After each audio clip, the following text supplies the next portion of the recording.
During World War II, the United States, as the world's largest weapons production factory, operated its domestic industry at full capacity and provided a large number of weapons and equipment to the Allies, which can be considered as a major contributor to the supply of military equipment.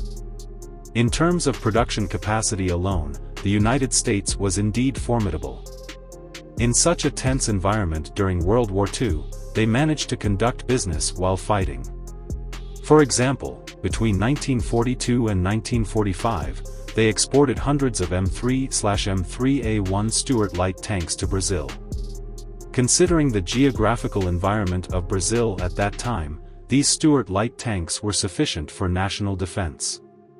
However, by the 1960s and 1970s, the Stuart tank was outdated. Furthermore, the relationship between Brazil and the United States deteriorated in the 1970s, and the United States no longer provided relevant components. As a result, Brazil had no choice but to modify the tanks on its own. In addition to the X1A2 version, which enhanced firepower by installing a 90mm cannon, Brazil also modified the chassis of the Stuart tank to create the XLF-40 multiple rocket launcher.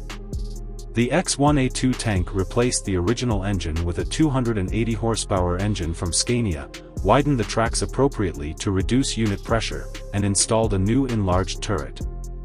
The tank's modification was very successful, and the X1A2, as a light tank, was completely suitable for use in the Americas.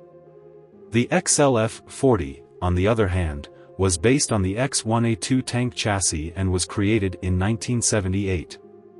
The original hydraulically driven turret only retained the rotating mechanism, and 3 sliding tracks were installed on top to launch Avibra's XF rockets.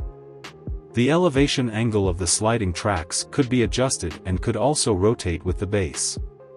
To stabilize the vehicle during firing, the tank was equipped with 2 hydraulic-operated outriggers at the front and rear, which could be retracted during marches and deployed during combat.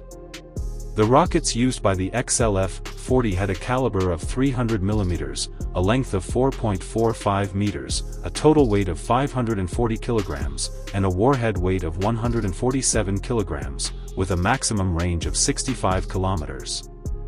The rocket was designed in July 1976 and the prototype was completed just 2 months later, demonstrating unexpectedly rapid research and development progress. This rocket had participated in Brazil's military parade. The entire self-propelled rocket launcher weighed 15 tons, was 5.98 meters long, 2.4 meters wide, and 2.54 meters high, and was operated by a crew of 3, retaining a 7.62mm self-defense machine gun. Although the XLF-40's specifications seemed impressive on paper, Brazil clearly underestimated the technical requirements of the rocket launcher. The only prototype built participated in live-fire testing, but the launch system had malfunctions, indicating that firing the rockets from the sliding tracks was not as simple as expected. By 1979, the Brazilian military had lost confidence in the XLF-40 self-propelled rocket launcher, and support for the project's development decreased. By early 1980, the research project was abandoned, and the only prototype was placed in the military museum in Rio de Janeiro. There does not seem to have been any actual development of accompanying ammunition transport/loading vehicles. In fact, many issues can be observed from the XLF-40. For example, Brazil's thin technical foundation in the field of rocket launchers and its hasty design work led to immediate abandonment in the face of difficulties, indicating a lackluster attitude towards scientific research. However, from the perspective of the XLF-40 itself, as a type of unguided rocket artillery, the technical challenges were not particularly high.